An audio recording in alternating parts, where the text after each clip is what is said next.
Monotheism to polytheism, توحید سے شرک۔ اب ہم دیکھیں گے کہ جاہلیت میں، عرب جاہلیت میں سب ایک اللہ کی عبادت کرتے تھے، لیکن شرک کیسے شروع ہوا؟ ایک اللہ کی عبادت ہوتی تھی، مونوتھیزم تھا، اور اس سے پھر پولیتھیزم شروع ہو گیا، یعنی بہت سارے گاڈس بنا لیے انہوں نے، بہت سارے بت بنا لیے۔ ابراہیم علیہ السلام حنیف تھے۔ حنیف یعنی صرف ایک اللہ کی عبادت کرنے والے تھے۔ ہمیں یاد ہے نا کہ کس طرح ابراہیم علیہ السلام نے اپنی قوم کو دعوت دی کہ صرف ایک اللہ کی عبادت کرو، تو ہمیشہ سے ان کا ماننا تھا کہ اللہ ایک ہے، لا الہ الا اللہ، نہیں ہے کوئی معبود سوائے اللہ کے، اللہ کے سوا کوئی ہے ہی نہیں۔ اور ابھی تک یہاں بھی عرب جاہلیت میں بھی جب تک بنو جرہم رہے، بنو جرہم کا قبضہ رہا، تب تک سب ایک اللہ کی ہی عبادت کرتے تھے، توحید پر ہی تھے، اور ابراہیم علیہ السلام اور اسماعیل علیہ السلام کے دین پر تھے، کہیں کوئی شرک نہیں تھا۔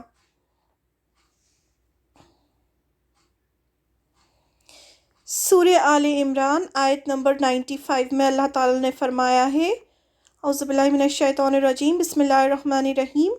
اللہ تعالیٰ نے فرمایا، کہو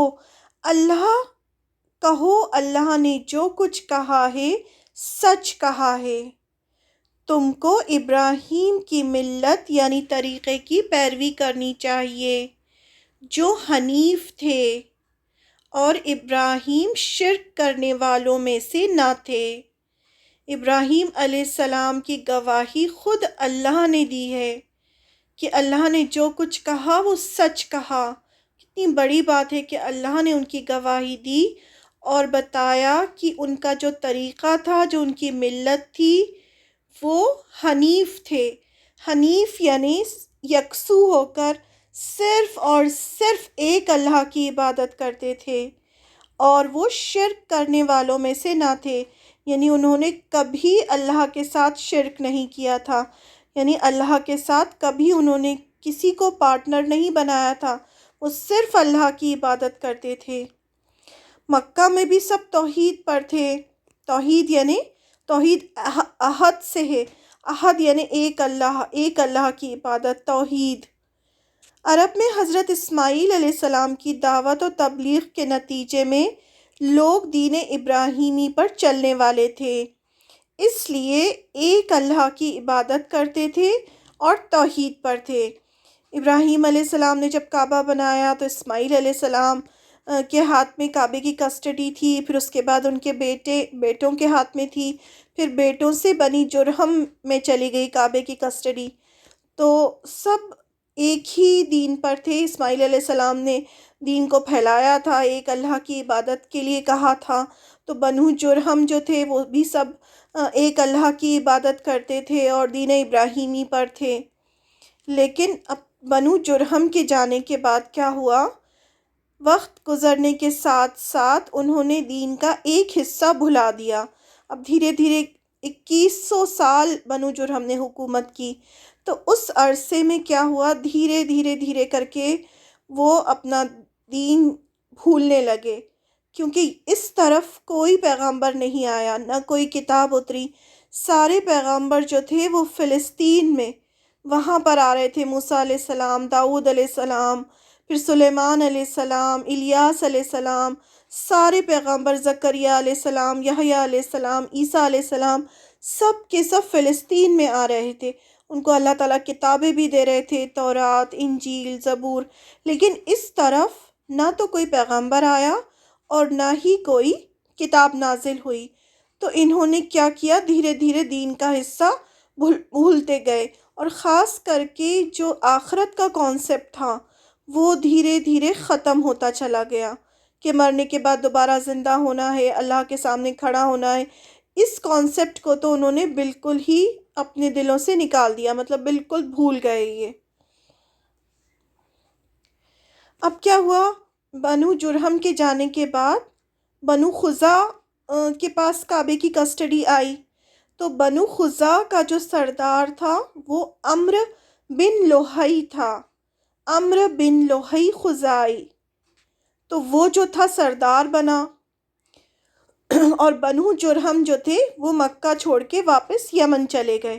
پورے کے پورے جتنے بنو جرہم تھے وہ سب کے سب مکہ سے واپس یمن چلے گئے۔ بنو خزاع کا سردار عمرو بن لوہی بنا۔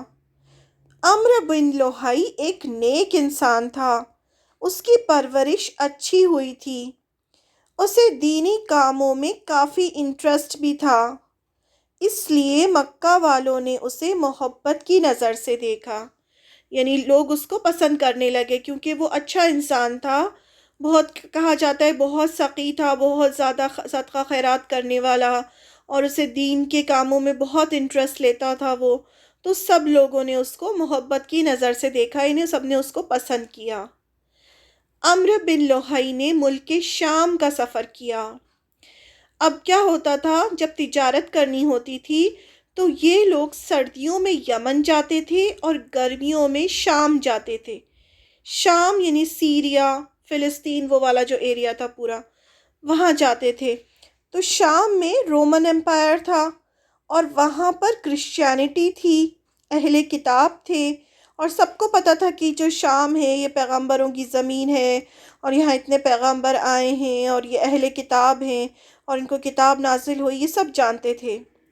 لیکن وہاں ساتھ ہی کچھ لوگ تھے جو بت پرستی بھی کرتے تھے۔ عمالقہ کی قوم تھی ایک جو بت پرست تھی، بتوں کی عبادت کرتی تھی۔ تو اب یہ عمرو بن لوہی جو تھا وہ شام گیا تجارتی سفر میں۔ یہ دیکھیں، یہ سمر میں جاتے تھے شام اور ونٹر میں جاتے تھے یمن، جس کا ذکر اللہ تعالیٰ نے سورہ قریش میں بھی کیا ہے۔ عمرو بن لوہی نے وہاں حبل کا بت دیکھا۔ اب کیا ہوا، یہ گیا تو اس نے دیکھا کہ ایک قوم جو ہے وہ حبل، ایک بڑا سارا پتھر کا انہوں نے بت بنا رکھا ہے، اس کی پوجا کر رہے ہیں۔ اس نے دیکھا کہ وہاں بتوں کی پوجا کی جا رہی ہے۔ اس نے پوچھا کہ یہ کون ہے؟ وہاں کے لوگوں نے بتایا، جو قوم جو بتوں کی عبادت کرتی تھی، عمالقہ قوم، اس نے بتایا کہ یہ حبل کا بت ہے اور یہ اللہ کے بہت قریب ہے، یعنی کہ یہ حبل کا بت تھا، اس کی پوجا ہو رہی تھی۔ قریب ہے، اللہ کے قریب ہے، یعنی کہ اللہ تو بہت دور ہے۔ ہم جب دعا کرتے ہیں تو اللہ کے پاس تو بہت دیر میں پہنچتی ہے دعا۔ تو یہ جو حبل کا بت ہے، اگر ہم اس سے دعا کریں گے تو یہ جلدی سے اللہ سے دعا کرے گا اور اللہ تک ہماری بات پہنچ جائے گی اور ہماری دعا جلدی قبول ہو جائے گی، یعنی اس کی وجہ سے اللہ تعالیٰ ہماری بات جلدی سنیں گے۔ تو ان کا یہ کانسیپٹ تھا، اور یہ کانسیپٹ انہوں نے عمرو بن لوہی کو بتایا کہ حبل جو ہے وہ اللہ سے ہمارے لیے دعا کرتا ہے، یعنی دعا تو ہم اللہ سے ہی کرتے ہیں لیکن اللہ تو بہت دور ہے، تو اس اللہ تک ہماری بات اتنی جلدی نہیں پہنچ پاتی، تو ہم جلدی سے حبل سے دعا کرتے ہیں، اور پھر کیا کرتا ہے یہ حبل جو ہے یہ اللہ کے بہت قریب ہے، تو یہ ہماری بات اللہ تک پہنچا دیتا ہے۔ عمرو بن لوہی کو یہ طریقہ پسند آیا، اس نے سمجھا کہ یہ بھی بہتر ہے اور برحق ہے، کیونکہ شام یعنی سیریا پیغمبروں کی سرزمین ہے اور آسمانی کتابوں کی جگہ ہے، یعنی آسمانی کتابوں کی نزول کی جگہ ہے، یہاں تو اتنے سارے پیغمبر آئے ہیں اور اتنی ساری کتابیں نازل ہوئی ہیں، تو اس کا مطلب ان کا طریقہ جو ہے وہ صحیح ہوگا، کیونکہ یہ اس جگہ پہ یہ کام ہو رہا ہے، تو اس کا مطلب یہ جو کہہ رہے ہیں وہ صحیح ہوگا اور اس طرح سے کرنا زیادہ اچھا ہے، اس کو اچھا لگا یہ طریقہ۔ اب جب وہ واپس آیا تو وہ حبل کا ایک بت اپنے ساتھ لے آیا،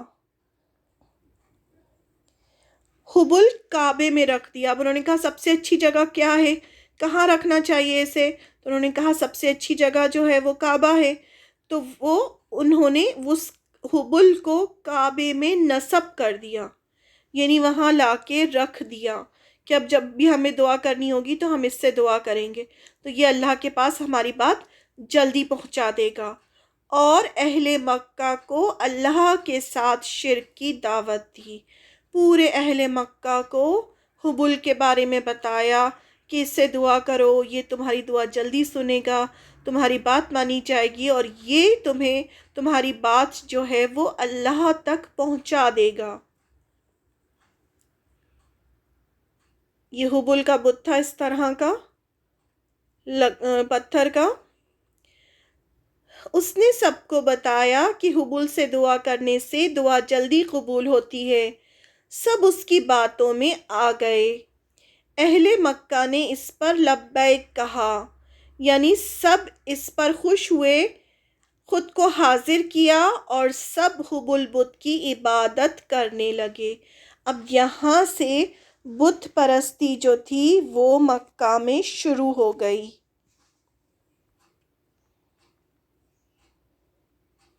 پری اسلامک گاڈ کہا جاتا ہے حبل کو، کہ اس طرح سے یہ مورتی نصب کی گئی تھی. اب کیا ہوا، جب ایک چیز غلط شروع ہوتی ہے تو وہ چیز پھیلتی ہے. دھیرے دھیرے لوگوں نے کہنا شروع کر دیا کہ فرشتے جو ہیں وہ تو اللہ کی بیٹیاں ہیں، اور اگر ہم فرشتوں سے بھی مانگیں گے تو وہ فرشتے جو ہیں، فرشتوں کا کانسیپٹ تو تھا کیونکہ اسماعیل علیہ السلام اور یہ سب اسلام کا کانسیپٹ تو تھا، تو ہم فرشتوں سے مانگیں گے تو فرشتے جو ہیں وہ بھی ہماری بات اللہ تک پہنچا دیں گے. اور خود سے من گھڑت اپنا بنا لیا کہ جو فرشتے ہیں وہ تو اللہ کی بیٹیاں ہیں، اور پھر ان کے نام بھی دے دیے، اللات، منات، عزا، اور ان کو دیویوں کی شکل میں بنا دیا کہ یہ جو ہیں فرشتے ہیں اور یہ بیٹیاں ہیں اللہ کی، اور ہم ان سے مانگیں گے تو یہ اللہ سے دعا کریں گے تو ہماری بات جلدی قبول ہوگی. دھیرے دھیرے انہوں نے فرشتوں کو اللہ کی بیٹیاں بنا لیا اور بت بنا کر پوجنے لگے، اور یہ ان کو نام بھی دے دیے، لات، منات، عزا. یہ اس طرح سے پہلے حبل آیا. پہلے کیا تھا؟ ابراہیم علیہ السلام اور اسماعیل علیہ السلام کا دین تھا. پھر عمرو بن لوہی پہلا انسان تھا جو حبل لایا سیریا سے، اور اس کو کعبے کے بیچوں بیچ رکھا اور سب کو دعوت دی. اور پھر بعد میں لات، منات، عزا یہ بت انہوں نے بنا لیے.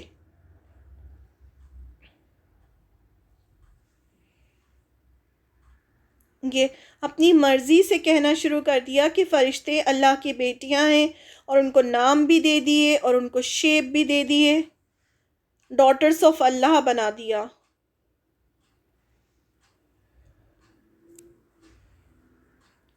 پورے عرب میں بت پرستش شروع ہو گئی. اب کعبہ جو تھا وہ تو بالکل سینٹر میں تھا، سب حج پر آتے تھے. اس کے بعد بہت جلد مکہ کے آس پاس کے سارے علاقے جو حجاز کہلاتا ہے، اہل مکہ کے نقش و قدم پر چل پڑا، کیونکہ مکہ والے بیت اللہ کے والی اور حرم کے رہنے والے تھے. کعبے کو کیا کہا جاتا ہے؟ بیت اللہ، یعنی اللہ کا گھر. اس کے والی تھے، اس کے کسٹوڈین تھے وہ تو، اور حرم کے رہنے والے تھے. تو جب جو ایک کام برا شروع ہوا تو ان کو لگا جب یہ لوگ کر رہے ہیں تو صحیح ہوگا، تو اس طرح سے پورے عرب میں بت پرستی کا آغاز ہوا. پورے عرب میں لوگ بتوں کی پوجا کرنے لگے. جب لوگ حج کے لیے آتے، اب آس پاس یہاں تو حجاز میں ہوا، پھر اور دور دور سے جو لوگ حج کرنے آتے انہیں بھی بتوں کے بارے میں بتایا جاتا کہ دیکھو اس طرح سے ہم عبادت کرتے ہیں. تو ایسے کرتے کرتے پورے عرب میں یہ بات پھیل گئی اور پیگانزم شروع ہو گیا. لیکن کرسچن جو رومن امپائر تھا یہاں کرسچینٹی تھی. پھر پرشین امپائر میں مجوسی تھے، وہ زورواسٹرین تھے، آگ کی پوجا کرتے تھے. افریقہ میں بھی کرسچینٹی تھی، لیکن پورے عرب میں پیگانزم پھیل گیا، یعنی بتوں کی پوجا ہونے لگی. لات، منات، عزا حبل کے علاوہ عرب کے قدیم ترین بہت پرانے بتوں میں سے منات تھی۔ اب انہوں نے کیا کیا، یہ بحر احمر ریڈ سی کے ساحل پر قدید کے قریب نصب کیا گیا۔ اب جب انہوں نے لات منات عزا بنایا تو اس کو کہاں پر اس کو ہم پوجا کریں اس کو، تو انہوں نے الگ الگ جگہوں پر کہ اچھا تمہارے لیے بھی ایک بت ہے، تمہارے لیے بھی، تمہارے لیے بھی، ایسے کر کے پورے عرب میں الگ الگ جگہوں پر ان کو نصب کر دیا، یعنی گاڑ دیا اور سب ان کی پوجا کرنے لگے۔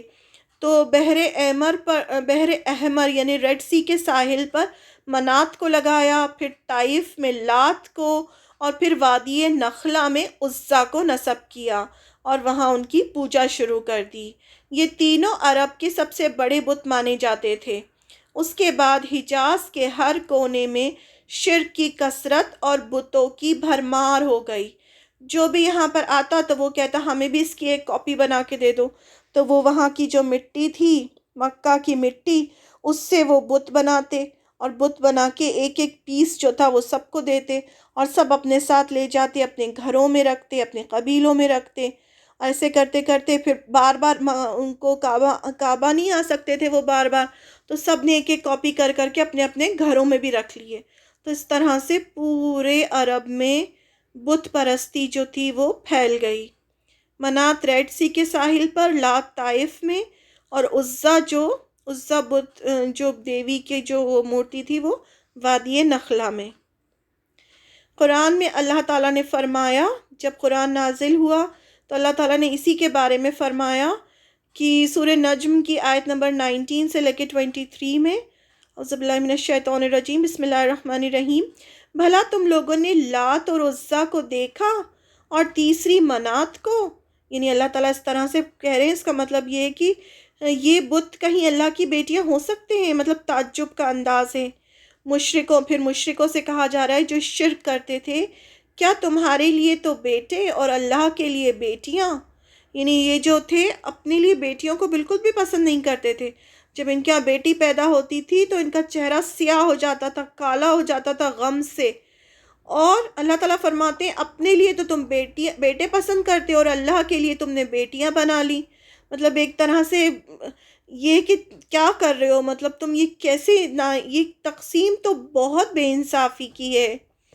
وہ تو صرف نام ہی نام ہے، اللہ تعالیٰ فرما رہے ہیں کہ وہ تو صرف نام ہے جو تم نے اور تمہارے باپ دادا نے گڑھ لیے ہیں، اللہ نے تو اس کی کوئی سند نازل نہیں کی، یعنی تمہیں تو اللہ تعالیٰ نے نہیں بتایا کہ یہ اس طرح سے کام کرو کہ اللہ کی کوئی بیٹیاں بھی ہیں، یا اللہ نے تو نہیں بتایا تمہیں، یہ سب تم نے اپنی مرضی سے اور تمہارے باپ دادا نے گڑھ لیے ہیں۔ یہ لوگ محض ظن اور خواہشات نفس کے پیچھے چل رہے ہیں، حالانکہ ان کے پروردگار کی طرف سے ان کے پاس ہدایت آ چکی ہے۔ یعنی جب یہ قرآن نازل ہوا تب یہ اللہ تعالیٰ نے فرمایا۔ اب کیا ہوا، جو عمرو بن لوہی کے ساتھ لوگ تھے وہ مر گئے، تو ان کے بعد جو جنریشن آئی ان کو لگا کہ یہی ہے بس ہمارے خدا، اور وہ ایک کے بعد ایک جنریشن آتی چلی گئی اور بس انہی کی پوجا ہونے لگی، اور اسی طرح سے پورے عرب میں بت پرستی ہونا شروع ہو گئی۔ اب نوح علیہ السلام کے زمانے کے بت بھی نکال لیے۔ کہا جاتا ہے کہ ایک جن جو تھا، جن سے ہی کام کرواتے تھے یہ لوگ اس ٹائم، جب ہم آگے پڑھیں گے انشاءاللہ، تو ایک جن عمرو بن لوہی کے کنٹرول میں تھا۔ اس نے بتایا کہ قوم نوح کے بت یعنی ود، سوا، یغوث، یعوق، نصر، یہ سب کون تھے؟ یہ قوم نوح کے زمانے کے بت تھے، یہ بھی جدہ میں دفن ہیں۔ تو اس اطلاع پر عمرو بن لوہی جدہ گیا اور ان بتوں کو بھی کھود نکالا، ان کو بھی نکال لیا اور ان کو بھی الگ الگ عرب میں الگ الگ جگہوں پر نصب کر دیا۔ تو اب کتنے سارے بت ہو گئے عرب میں۔ پھر انہیں لایا گیا اور جب حج کا زمانہ آیا تو انہیں مختلف قبائل کے حوالے کر دیا۔ یہ قبائل ان بتوں کو اپنے اپنے علاقوں میں لے گئے۔ اس طرح ہر قبیلے میں، پھر ہر گھر میں ایک ایک بت ہو گیا۔ سورہ نوح آیت نمبر 23 میں، بسم اللہ الرحمن الرحیم، اللہ تعالیٰ فرماتے ہیں کہ یہ لوگ اور کہنے لگے کہ اپنے معبودوں کو ہرگز نہ چھوڑنا، اور ود اور سوا اور یغوث اور یعوق اور نصر کو کبھی ترک نہ کرنا. یہ اللہ تعالیٰ نے ہمیں قرآن مجید میں جب پھر قرآن نازل ہوا تو بتایا. یہ اس طرح سے پورے جو بت تھے وہ پورے میں نصب کر دیے گئے. یغوث یہاں نصر، پھر یعوق، پھر اللات، عزا، حبل جو تھا وہ کعبے میں رکھا تھا، منات، سوا، ود، یہ اس طرح سے پورے جتنے بھی بت تھے اس طرح سے پورے عرب میں پھیل گئے.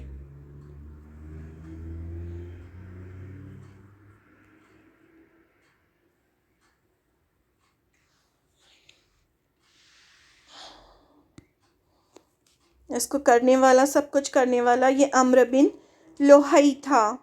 اس کے بارے میں ہم پڑھیں گے کہ آپ صلی اللہ علیہ وسلم کو دکھایا گیا کہ یہ جو تھا اس کی جہنم میں اس کی جو انٹسٹائن ہے وہ باہر نکلی پڑی ہیں اور وہ ان کو اٹھا کر اپنے ہاتھ سے اٹھا کر گھوم رہا ہے جہنم میں. تو اس کو اتنا بڑا عذاب ملے گا کیونکہ اس نے یہ بت پرستی کی شروعات کی عرب میں اور کعبے میں لا کر حبل کو رکھا، تو اس کو اتنا زیادہ گناہ ملے گا.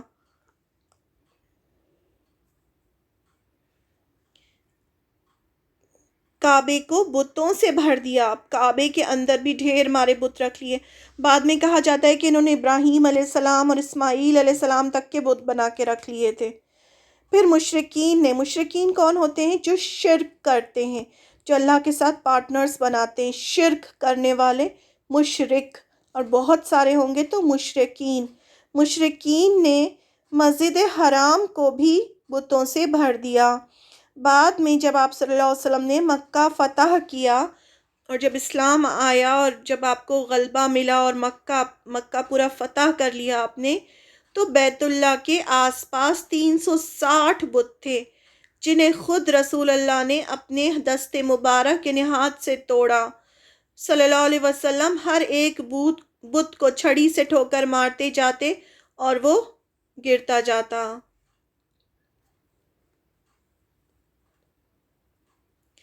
پھر آپ نے حکم دیا کہ سارے بتوں کو مسجد حرام سے باہر نکال کر جلا دیا جائے. آپ نے سب بتوں کو جلوا دیا. اور سب سے خاص بات یہ تھی کہ وہ اتنی بت پرستی کرنے کے بعد کیا کہتے تھے؟ مشرکین کہتے تھے ہم تو ابراہیم علیہ السلام کے دین پر ہیں. جب ان سے پوچھتے تھے تو وہ کیا کہتے تھے؟ ہمارا کون سا دین ہے؟ ہم تو ابراہیم علیہ السلام کے دین پر ہیں. اور ہم نے پڑھا نا کہ ابراہیم علیہ السلام تو حنیف تھے، ایک اللہ کی عبادت کرنے والے تھے، انہوں نے تو کبھی شرک نہیں کیا تھا.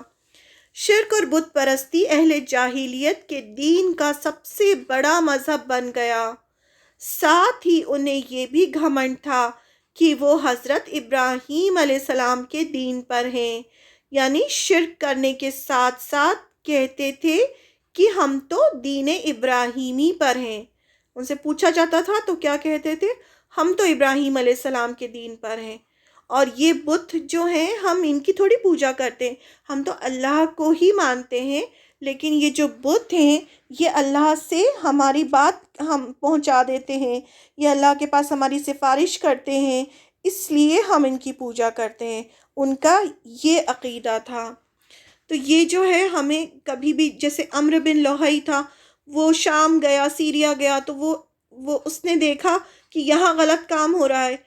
تو یہ ضروری نہیں ہے کہ کوئی بہت بڑا گھرانہ ہو اور اس میں کوئی غلط کام ہو رہا ہو تو وہ صحیح ہے. ہم اس طرح سے جسٹیفائی نہیں کر سکتے. تو اس کو لگا، وہ امپریس ہوا وہاں جا کے، اور اس کو لگا کہ نہیں صحیح ہے، اور غلط چیز ایک اس نے شروع کر لی. اور غلط چیز جو اس نے شروع کی تو جتنے لوگ بھی اس کے پیچھے چلے سب کے گناہ کا عذاب جو ہے وہ عمرو بن لوہی پہ آئے گا. اس لیے کبھی بھی کوئی غلط چیز شروع نہیں کرنی چاہیے. کبھی بھی جتنے لوگ بھی اس کے پیچھے چلتے ہیں پھر وہ سب کا گناہ جو ہے وہ شروع کرنے والے کے اوپر ہوتا ہے. تو یہ چیز بہت امپورٹنٹ ہے. اور آپ صلی اللہ علیہ وسلم نے پھر یہی بتوں کے لیے منع کیا کہ نہیں، یہ بت خدا نہیں ہے، ایک اللہ کی عبادت کرو، ایک اللہ کی عبادت کرو. لیکن یہ جو تھے پھر ان کا یہ بزنس بن گیا تھا. تو ہم آگے پڑھیں گے کہ اس چیز میں جو بت پرستی تھی اس میں انہوں نے اتنے ساری بدعت شروع کر دی تھی. اب جب ایک چیز غلط شروع ہوتی ہے تو پھر وہ آگے بڑھتی ہی چلی جاتی ہے.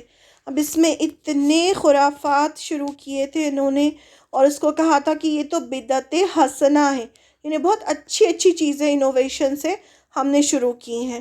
تو اب ہم آگے پڑھیں گے انشاءاللہ اس کے بارے میں.